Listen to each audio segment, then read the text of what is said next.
자, 매주 월요일입니다. 정치 현안을 품격 있게 토론하는 품격 토론. 두 분 모시겠습니다. 김영우 전 의원 나오셨습니다. 네, 안녕하세요. 신경민 전 의원 모시겠습니다. 네, 안녕하십니까. 예. 이 두 분이 다 국제통이시고 또 군사 전문가시기도 해서 오늘 그 러시아 북한 파병 문제부터 잠깐 먼저 말씀 듣겠습니다. 이게 굉장히 심각한 사안 같긴 한데 또 워낙 뭐 우리하고 직접 체감되는 부분이 아직 없어서 그런지 중요하다고 하면서도 또 그냥 소식만 전하고 넘어가곤 하는데 이 두 분 어떻게 보시는지부터 좀 말씀 듣겠습니다. 김영우 의원님. 이거 너무나 중요한 국면 전환입니다. 왜냐하면 우크라이나하고 러시아하고 당사국이 이렇게 전쟁을 벌이고 있는 상황에서 북한이 제3국으로서 육군 직접 파병을 한다는 거는 이게 판이 완전히 달라지는 거죠. 전쟁의 양상이 국제전이 되는 것이고 또 북한이 앞으로 그렇게 하면은 러시아로부터 분명히 받아낼 게 있겠죠. 요구사항이 있을 겁니다. 뭐 그 핵탄두 소형화 기술이라든지 원자력 잠수함이라든지 방공망, 뭐 레이더 또 전투기 이런 거를 받아낼 수가 있는데 우리에게 위험한 것은 만에 하나 북한이 대남 국지 도발을 벌였을 때 북한이 믿는 구석이 생긴 거죠. 러시아 그 뒷배가 생긴 거기 때문에 네. 이게 너무나 중요한 국면 전환이다 생각하고 북한이 이제는 아마 그 반 자유민주주의 그러니까 반 서방 깃발을 확실히 들은 거거든요. 그리고 이제 만에 하나 앞으로 또 중동이라든지 이런 그 반 이스라엘, 반미 그런 저항 단체들, 하마스, 헤즈볼라 뭐 이런 단체들하고의 무기 거래라든지 이런 것도 만약에 은밀하게 더 노골적으로 한다면 이거는 국제사회에 있어서 굉장히 큰 일대 혼란이 되겠다 싶습니다. 이런 때에 우리가 대중 대러 외교는 또 어떻게 해야 되는지 아니면 러시아의 네. 아니 우크라이나의 여러 가지 그 이를테면 살상무기 이런 거를 또 지원해야 되는지 아마 혼란스러운 그 논쟁이 좀 지속될 것 같네요. 네. 신경민 의원님. 이건 뭐 지상전 개입이라는 엄청난 뭐 국제적 사건이죠. 그런데 지금 문제가 하나 있습니다. 이게 지금 우리 정보기관이 주도를 해서 전 세계로 타전한 거거든요. 근데 이것을 받은 서방 국가들이 심지어는 미국까지도 이것을 말하자면 완벽하게 인정을 하질 않아요. 그런데 지금 정보면은 수송 방법 그리고 수송 지역 부대까지 특정이 되어 있는 굉장히 자세한 정보를 우리 정보기관이 노출을 시켰거든요. 이건 무슨 얘기냐면은 언제 어디서 이 정보를 수집했다는 것을 말하자면 알려주는 겁니다. 전 세계에 알려주는 것이고 북한과 러시아에 알려주는 거거든요. 그러니까 지금 오스틴 미 국방장관이나 나토 사무총장 같은 사람들이 다 지금 이태리 나폴리에서 모여서 G7 국방장관 회담을 하는 자리가 열리고 있었거든요. 그때 그 시간에. 근데 이분들이 일치되게 뭐 입을 맞춘 것도 아닐 텐데 이렇게 반응을 보여요. 첫 반응이 지금도 이 반응을 유지를 하고 있는데요. 태도 유지를 하고 있는데 이게 사실이라면 이라는 거고요. 그리고 그런데 사실 여부를 지금 미국 첩보기관이나 나토 관련국들의 첩보기관은 확인할 수 없습니까? 그러면은 그렇게 물어보면 확인할 수 없다고 얘기를 해요. 그럼 이건 무슨 얘기냐면 우리 정보기관이 이것을 확인한 것이 일단은 맞고요. 그 소스는 맞고 이것을 미국과 다른 나라의 정보기관이 아직 확인할 수 있는 단계까지는 아니다. 그러니까 인포메이션은 맞는데 인텔리전스라고 볼 수는 없다라는 얘기를 하는 겁니다. 네. 그러니까 이게 엄청난 사태에서 지금 현재 우리와 정보를 교류하는 우방국들과 충분한 정보 검토를 하지 않고 우리 정보기관이 풀었다는 얘기거든요. 그러니까 이걸 빨리 해야 됩니다. 이걸 빨리 해서 가령 미국 정보기관이 우리가 확인을 해봤더니 사실이다. 이건 인텔리전스다.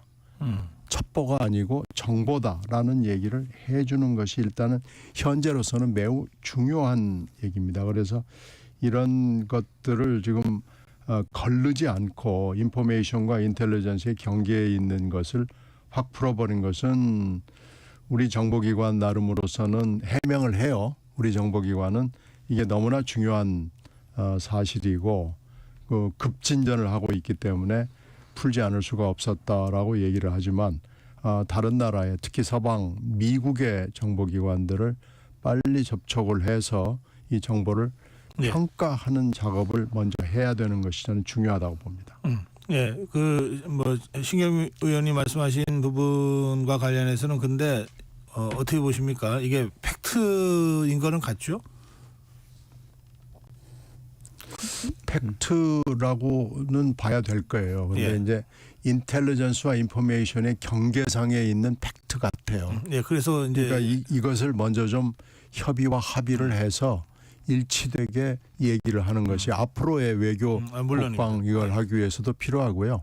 정보 단계에서 일치된 목소리를 낼 수 있도록 우리 외교가 힘을 기울여야 됩니다. 네. 일단 이건 팩트다라고 하는 점을 전제로 해야 이게 토론이 좀 더 진전이 있을 것 같아서 제가 그렇게 여쭤본 거고요. 자, 그럴 경우에 이게 어떻게 되는 겁니까? 아까 김영우 의원 말씀 잠깐 나왔습니다만 이게 그 북러 그 군사조약에 근거해서 북한군 파병이 지금 이루어지고 있는 것 아닙니까? 네. 예, 그렇게 되면 우리 휴전선 인근에 이 국지적 분쟁이 있을 때 러시아군이 이 파병이라고 하는 형태로 한반도에 진군할 수 있게 되는 건가요? 그러니까 사실 북러 조약을 면밀하게 들여다 보면은 거기선 뭐 형식상으로는 외부로부터 이제 침략을 받았을 때 네. 그 상대국을 지원해주게 돼 있는 겁니다. 그래서 이제 만약에 북한의 대남 도발이 너무나 명백하고 할 때는 그 명분 자체가 강하진 않아요. 아하. 근데 이번에도 사실 그 러시아에 북한이 파병되는 것은 우크라이나군이 이제 러시아 영토를 조금 더 들어갔거든요. 침범을 했거든요. 아마 그런 걸 가지고 러시아는 자기들이 침략받았다 막 이런 얘기를 좀 하는 것 같은데 작은 국지적인 도발에 러시아가 무슨 지상군을 투입한다든지 이런 거는 저는 현실화될 가능성은 굉장히 낮게 평가합니다. 하지만 북한이 가장 그 지금 갈급하게 필요한 거, 그러니까 핵무기 그 기술 고도화라든지 전투기라든지 방공망 레이라든지 이번에 또 무인기가 평양에 뜨면서 굉장히 북한이 당혹해하는 것 같단 말이에요. 네. 그러니까 그런 거와 관련된 그 방공망 기술이라든지 그 다음에 이제 자원, 뭐 석유라든지 이런 거를 요구하지 않을까 생각을 하는데 장기적으로 봤을 때는 굉장히 불안한 요인이죠. 예를 들면은 북한의 급변 사태가 일어났다. 또 김정은이 뭐 어떻게 됐다 했을 때 중국과 러시아가 북한에 대해서 어떻게 대응할까? 네. 이게 굉장히 좀 우려되는 바여서 우리가 지금 우크라이나 러시아 전쟁도 봐야 되지만 한반도에서의 이런 그 어떤 정세 변화라든지 있을 수 있는 급변 상태에 대해서 굉장히 지금 예의주시해야 되겠다 이런 생각이 듭니다. 네. 그건 맞습니다. 지금 만약에 북러 최근에 맺었던 조약에 보면은 동맹이라고 지금 한 거 아니겠어요? 근데 이걸 우리가 지금 그 사태의 진전을 알고 있는 상황에서 만약에 러시아가 한반도 사태에 뭔가 관여를 하고 싶다 그러면은 충분한 근거가 될 수 있거든요. 그러니까 이런저런 여러 가지 사태의 진전을 종합해 볼 때 북한이 만약에 핑계를 잡아가지고 한반도에서 무슨 이상한 일을 일으키겠다고 생각을 한다 그러면은 러시아가 개입할 수 있는 충분한 여지는 있습니다. 따라서 이런 것들과 저런 것들을 다 이렇게 종합해서 보면은 한반도가 매우 뭐라 그럴까요? 아주 전 세계의 주목을 끌 수밖에 없는 상황으로 점점 들어가고 있다는 게 굉장히 우려스러운 상황이기 때문에 이때 우리 외교와 국방과 정보, 특히 이번에 이제 정보가 문제가 된 건데 정보는 결국 외교와 국방을 위한 어떤 전초전이 될 때가 굉장히 많거든요. 네. 그러니까 그런 점에서 봤을 때는 이런 정보 외교도 신경을 써야 된다라는 점이 부각이 됐습니다. 그리고 제가 한 가지 참 궁금하기도 하고 걱정스러운 것은 러시아 같은 경우에는 정말 그 군사 강국이거든요. 군사 대국입니다. 예. 뭐 핵무기도 많고 전략무기뿐만 아니라 그런데도 그렇게 군사 대강국이 북한의 그 지상군이 필요할 정도로 이렇게 됐단 말이에요. 그래서 역시 아직까지의 그 전쟁이라고 하는 것은 지상군 이게 굉장히 필요하구나. 그랬을 때 우리가 지금 사실 굉장히 병력 감소 이런 것 때문에 이제 걱정이 되는데 그런 거에 대해서도 우리가 그 군사적으로도 군사학적으로도 굉장히 전략을 짜는데 좀 이렇게 참고를 해야 되지 않겠나 싶어요. 여야가 이 러시아 파병 관련된 북한 규탄 결의안을 지금 국회에서 추진한다고 하는 보도도 있었습니다. 어떻게 전망하십니까? 이게 만약에 여야가 이런 결의안을 공동으로 통과시킨다면 그건 오랜만에 보는 여야의 어떤 합의 장면이라고도 할 수 있어서 여쭤보고. 이 부분에 대해서는 뭐 특별히 여야의 이론이 없을 거예요. 아마 틀림없이 이렇게 되면은 다른 분이 할 수는 있지만 이 정보 관련해서 제가 쭉 강조를 한 정보 관련 부분에 대해서 브리핑이 있을 거고요. 어떻게 해서 우리가 이렇게 우리 정보기관이 판단을 내릴 수밖에 없었는가라는 부분에 대해서 분명히 여러 가지 소스를 아마 될 거고요. 그거에 대해서 뭐 여야가 이것은 그렇고 저것은 저렇고라고 이렇게 얘기를 할 가능성은 저는 없다고 봅니다. 네, 저도 공감이고요. 러시아가 우크라이나를 침공을 했는데 그런 침략 국가에 북한이 지상군을 대규모로 파견한다는 거는 이거는 뭐 한반도뿐만 아니라 국제 사회에서도 정말 용납할 수도 없고 해서도 안 되는 일이기 때문에 국내에서 여야가 목소리를 같이 내는 것은 너무나 당연하다 생각합니다. 예. 자, 이제 국내 상황으로 좀 가보겠습니다. 오늘 윤석열 대통령과 한동훈 대표의 면담이 있습니다. 오후에 있는데 면담 내용을 보고 두 분께 말씀을 들으면 더 좋겠는데 오늘은 시차상 그렇게 되지 않고 있습니다. 그래서 어떻게 전망하시는지 이런 말씀을 좀 드려야 되겠습니다. 특히 한동훈 대표가 김건희 여사 관련해서 세 가지 요구를 사실상 언론을 통해서 해놓은 상태에서의 면담이고 또 정진석 비서실장 배석으로 가기 때문에 뭔가 그 한동훈 대표 측에서 그동안 요구해온 그 독대와는 좀 다르게 지금 진행이 되고 있는 것 같습니다만, 자 이 문제는 신경민 의원부터 말씀 듣겠습니다. 이건 아마 이렇게 될 거예요. 뭐 여러 가지 지금 뭐 분석들이 되게 일치되는 게 뭐 독대가 아니고 면담이다, 4시 반이다, 차담이다, 2대1이다, 뭐 이래 그리고 이슈 해결의 기미가 전혀 없기 때문에 비관론이 뭐 훨씬 많은 것 같습니다. 저도 비관론에 동의하고요. 이것이 윤 대통령 측 입장으로서는 통과 의례가 될 가능성이 높고 지금 친한계 의원들 입장에서는 대회전 할 말을 하는 대회전을 하고 싶어 하는 거고 그러나 분명한 것은 누구나 다 동의하는 것은 이게 분수령이 될 것은 분명합니다. 이게 파국의 시작이 될지 아니면은 봉합을 하는 시작이 될지는 오늘 두 분에 달려 있지만 비관론이 많은 걸로 봐서는 파국의 공식 개시가 될 가능성이 매우 높죠. 현재로 봐서는. 가시적 해결이나 변화와 성과를 기대하기는 매우 좀 어려운 상황 아닌가 싶고요. 그러면 이제 관심은 이 이후 상황 아닌가 싶어요. 만약에 한 대표가 빈손으로 돌아왔을 때 벌어질 상황 아니면은 윤 대통령이 정말 최소한의라도 성의를 보여가지고 뭔가 친한계 의원들도 대통령이 정말 노력을 했다라고 했을 때 앞으로 전개될 상황 뭐 이런 걸 앞으로 이제 벌어질 상황에 대해서 굉장히 관심이 오늘 저녁부터 모아지게 될 거 아닌가 싶고요. 이거 하나는 있을 것 같아요. 개각이나 인적쇄신 문제 하나는 대통령실이 원론적인 얘기를 할 거고 실제로 개각은 뭐 시간이 많이 걸리기 때문에 개각에 아마 시작을 알리고 인적쇄신의 시작을 알리는 것은 될지 모르지만 나머지 문제 무슨 대통령 영부인의 뭐에 관한 조치 이런 건 아마 굉장히 미흡한 수준이 될 것이 준하기 때문에 그렇게 될 것이 뭐 그렇게 예상이 되기 때문에 좀 어려워지지 않을까 생각이 되고요.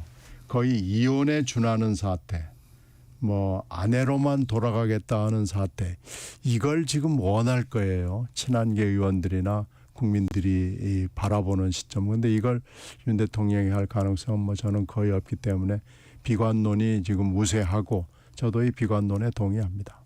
김영우 의원. 똑부러지게 오늘 결론이 나지는 안 나겠다. 똑부러지게 결론을 내지는 않을 것 같고요. 아마 이제 분명하게 세 가지 요구 사항을 미리 이제 한동훈 대표가 얘기를 했는데 이 사안에 대해서 진지하게 뭐 검토해 보겠다. 그 정도는 나오지 않을까 싶은데 그거 가지고는 좀 이제 굉장히 좀 약하겠죠. 근데 이게 오늘 이제 정말 엄청나게 중요한 날이고 긴장되는 날인데 만에 하나 분위기가 너무 안 좋았다. 세 가지 요구 사항에 대해서도 별로 적극적인 반응이 없었다. 라면은 이게 이제 위험한 길로 가지 않겠나 싶습니다. 지금 민주당은 객관적으로 볼 때 말도 안 되는 특검법을 이제 또 세 번째 이제 발의를 했다고는 하지만 이거에 대해서 국민의힘 의원들이 동요하는 의원들의 숫자가 늘어날 수도 있죠. 만약에 이 변화를 요구하는 한동훈 대표에 대해서 대통령실이 완강하게 만약에 이거에 대해서 좀 거부 의사를 밝힌다든지 굉장히 너무나 소극적으로 반응을 하면은 결국 굉장히 아마 후폭풍이 있지 않겠나 이런 생각이 좀 들고요. 뭐 오늘 그 3인 회동인데 아무튼 정진석 비서실장에 대해서 기대하는 그런 목소리도 꽤 있더라고요. 그 중진 정치인 출신이고 경험이 많다 보니까 이런 것이 오늘 회동이 몰고 올 파장에 대해서 미리미리 대비하는 차원에서 어떤 결과물을 만들어내야 되는지 그래도 그 역할을 좀 해야 되지 않겠나 비서실장이 그런 얘기가 좀 있는데 맞습니다.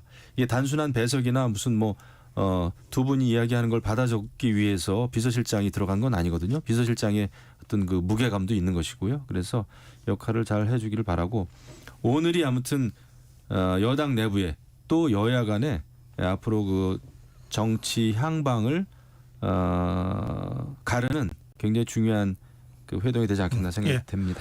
그래요. 이 오늘 회동의 결과를 가지고 다음 주 본격 토론에서 좀 진지하고 깊이 있게 다시 다뤄야 될지도 모르겠습니다.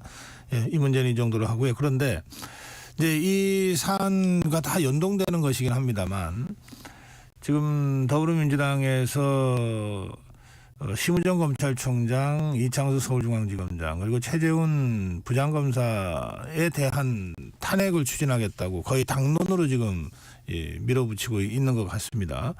그런데 심우정 검찰총장은 이 사안 도치모터스 주가 조작 의혹 사건과 관련해서는 사실은 수사지휘권이 배제된 상황이 아직도 계속되고 있는 거거든요. 그 윤석열 검찰총장 당시에 추미애 장관이 그 한 수사 지휘권 배제가 그 이후에 요 사안과 관련해서는 그 후임 총장한테까지 그대로 지금 적용이 되어 오기 때문에 그런 상황에서도 검찰총장 탄핵으로 지금 이 상황이 가고 있다는 겁니다. 이 문제는 어떻게 전망하시는지요? 그 수사지휘권 배제 문제가 지금 장관이 여러 번 바뀌고 총장도 여러 번 바뀌고 그러는데 이게 원위치가 안 됐어요. 이 한계 때문에 민주당 내부에서도 이 문제를 가지고 현재 수사지휘권이 없는 총장을 조치를 하는 게 맞느냐라는 이론이 있습니다. 그래서 일단은 먼저 이게 아마 다단계로 진행이 될 텐데요. 이 탄핵 부분은 일단은 현재 총장, 심 총장에 대해서는 일단 초기 단계에서는 배제시키자는 의견이 많아서 아마 그래요? 그렇게 결론을 내릴 가능성이 좀 높아졌고요. 근데 최종 결론은 지금 아직 시간이 좀 있으니까 논의를 좀 더 해봐야 될 겁니다. 근데 일단 서울지검장 경우에는 그 문제에 대해서 예외를 두기는 지금 어려운 상황이기 때문에 이 탄핵 문제가 진행이 될 수밖에 없는 것 같고요. 근데 밑에 검사 지휘를 받는 밑에 검사들 부분도 수사 지휘를 받는 매우 수동적인 거기 때문에 그런 지위에 있는 사람까지 탄핵을 하는 게 맞느냐라는 또 이론이 있어서 최종적으로 탄핵의 범위에 대해서는 조금 더 논의를 해봐야 결정을 할 수 있을 것 같아요. 그런데 지금 현재 드러난 것만 가지고 봤을 때는 검찰 지휘부가 이 사건을 도이치모터스 사건을 지휘하면서 해야 되는 매우 기초적인 관련 가령 압수수색이랄지 팩트를 확인하는 과정이랄지 뭐 이런 것들이 부실했던 것이 본인들의 입을 통해서 드러나고 있습니다. 과연 뭐 그것도 또 국정감사장이 와서 거짓말을 했던 것이 그 하루 안에 바로 들통이 나고 이래서 이런저런 전후 관계를 종합해 봤을 때 이 탄핵 부분은 피해갈 수는 없는 것으로 보이고요. 이건 아마 그대로 진행이 될 것 같습니다. 문제는 이제 범위입니다. 이창수 서울중앙지검장은 탄핵을 피할 수 없다. 그리고 심우정 검찰총장 그리고 그 지휘를 받아서 수사한 수사검사들에 대해서는 조금 논의가 더 필요한 것 같다. 이런 취지죠? 네, 그렇습니다. 김영우 의원님. 네, 지금 민주당이 탄핵을 너무 남발하는 거죠. 이 심우정 검찰총장은 검찰총장 된 지도 얼마 되지도 않았고 말씀하신 대로 수사지휘권도 없었고 이 건에 대해서는. 그런데 탄핵을 하겠다고 하는 거는 그 명분 설득력이 좀 없다 생각을 합니다. 검찰이 좀 그 여러 가지 도이치모터스 사건과 관련해서 보인 행태가 일관성이 없었던 측면은 분명히 있습니다. 그 점은 아마 국민들께서도 굉장히 좀 납득하기 어려운 측면이 분명히 있다. 하지만 민주당의 속내가 무엇인가에 대한 그 분석도 좀 필요한 것 같아요. 결국은 지난번에도 그 이재명 당대표 수사했던 또 이화영 전 부지사 수사했던 그런 어떤 그 수사 검사들에 대한 탄핵, 소추 이런 걸 밀어붙이지 않았습니까? 그렇기 때문에 결국은 검찰 전체를 압박하고 위축시키려고 하는 그런 의도도 분명히 있다. 정치적으로 그런 해석이 좀 가능하거든요. 그래서 지금 민주당이 너무 무분별하게 검사들을 탄핵한다고 하는 것도 글쎄요. 여기에 대해서는 아마 갑론을박이 좀 계속 있지 않을까 싶습니다. 예. 국회 국정감사가 계속되고 있습니다. 그 국정감사 보통 20일 정도 하지만 이제 운영위원회가 좀 통상적으로 늦어져서 뭐 그것까지 합치면 뭐 한 달을 할 수도 있는데 어쨌든 한 20일 국정감사의 절반이 지나서 뭐 국정감사도 이제 반환점을 돌고 있다. 뭐 이런 얘기들입니다. 이게 사실 국회의원들 입장에서는 1년 농사 짓는 뭐 이런 얘기까지 하는데 그만큼 공을 들여서 준비한다는 뜻이죠. 그런데 전반기 국정감사는 결국은 정책감사로 되지 못했다. 뭐 좀 맹탕이었다. 정쟁으로 얼룩진 감사였다. 뭐 이런 평가들이 지금 전반기를 마무리하면서 나오고 있습니다. 두 분 뭐 국정감사를 이미 뭐 여러 차례 해보셨을 테니까 그 국회의원들 어려움도 다 아실 거고요. 그런데 이런 평가들이 나오고 있습니다. 어떻게 보시는지요, 신경민 의원님? 뭐 국회의원들은 여러 가지 문제 제기를 하는데 실제로 이제 보도되는 것은 그것만 나가죠. 그러다가 보니까 저희도 예상을 9월 초에 했듯이 결국은 10월 달에 국감은 김건희 여사하고 이재명 두 분을만 회자가 되는 그런 국감이 될 것이다. 그런데 그렇게 되고 말았고요. 오늘 또 그런 현실이 계속되고 있죠. 특히 오늘은 명태균 씨와 관련이 돼 있는 그 강혜경 씨가 법사위에 나오고 이번 주말에는 또 종합 확인 감사에 또 나올지도 모르는 지금 상황이 돼 있어서 네. 아마 명태균으로 결국은 오늘도 그렇고요. 이번 주 내내 뭐 난리를 칠 가능성이 매우 높습니다. 근데 뭐 이것을 위해서 사실은 8월 말부터 시작해서 뭐 그 전에도 물론 시작이 돼 있지만은 본격적으로 8월 말부터 9월 말까지는 국회가 거의 다 밤을 새다시피 하면서 준비를 하고 또 현안이 많기 때문에 더 열심히 하죠. 그런데 이제 다 그게 가려버렸습니다. 가려버리는 것이 예상이 됐던 것이고 그렇게 될 것이다 하는 대로 지금 흘러가 버려가지고 이게 우리 국회를 위해서나 우리 정치나 사회를 위해서 좋은 일은 아닌데요. 그런 점에서 봤을 때는 국정감사 제도 전반에 대해서도 좀 변경을 해서 개선을 하는 쪽으로 나가야 된다라는 얘기들을 많이 해요. 그러니까 국감 상시화라는 얘기도 그래서 나오는 거고요. 또 국감이 아니면은 정부가 자료도 잘 안 내놓거든요. 그리고 정부는 국감 때도 또 자료를 회피하는 여러 가지 꼼수를 많이 발명을 해놨어요. 이게 80년대 후반부터 시작이 돼가지고 벌써 상당한 시간이 흐르면서 정부는 정부대로 또 여러 가지 대치 조치를 해놨기 때문에 네.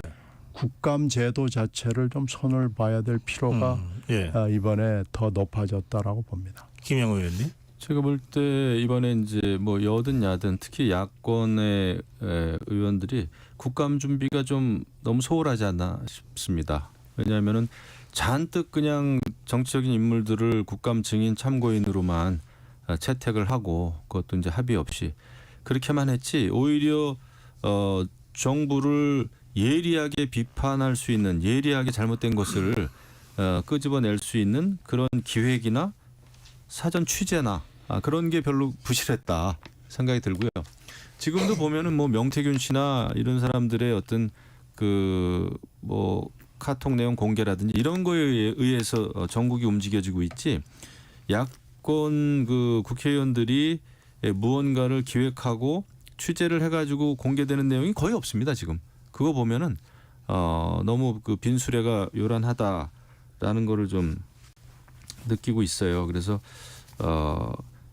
뭐 민주당은 당내에 뭐 심판 본부도 만들고 또 재집권을 위한 뭐 이런 그런 기구도 만든다 그러고 그러는데 그거는 너무 앞서가는 얘기고 오히려 국회의원으로서 실질적으로 국감 준비가 착실하고 제대로 준비가 되지 않은 것 같습니다. 제가 볼 때는. 그리고 지금 국감 중임에도 불구하고 골프를 친다든지 국회의원들이 정말 있을 수 없는 일이거든요. 민주당의 모 의원이 뭐 국감 기간인데도 골프 치고 막 이런 것 같아요. 그래서 이런 것은 정말 있을 수 없는데 왜 이런 일이 벌어지는지 모르겠습니다. 국감을 조금이라도 알면 이건 참 이해할 수 없는 일. 이해할 수가 없죠. 그 제가 알기로 뭐 저는 국회의원을 해본 적은 없지만 그 보좌관들이나 비서관들이 되게 그 추석 연휴도 반납하고 준비하는 게 국감이라고 그러더라고요. 심지어는 여름휴가부터 비상근무하고 한 2달, 3달 이상 준비를 해야 그러면. 비로소 뭔가 국민들한테 좀 알릴 만한 그 무슨 이슈들이 만들어지는 거 아닌가요? 뭐 1년 농사라고 아까 표현을 하셨듯이 굉장히 오랫동안 밤새워 준비를 하고요. 지금 네. 골프 논란은 뭐 이번에도 여야가 각각 의원들이 한 사람씩 지금 됐습니다마는 항상 이런 논란들이 좀 있었고요. 요즘에는 국감에 얼마나 신경을 많이 쓰느냐면은 이게 서로 지금 보도가 얼마나 크게 나가느냐 하는 거 가지고 보좌관들끼리 랭킹을 정합니다. 그 정도로 서로 경쟁을 심하게 그 정도의 하고요. 상황인데 그런데 지금 이런 사태가 벌어지는 것은 이건 잘못된 거죠. 예, 오늘 시간이 다 돼서 여기서 두 분 말씀 좀 드려야 되겠습니다. 품격 토론이었습니다. 김영우 전 의원 그리고 신경민 전 의원과 함께했습니다. 두 분 다음 주 월요일 다시 뵙겠습니다. 고맙습니다. 네, 고맙습니다.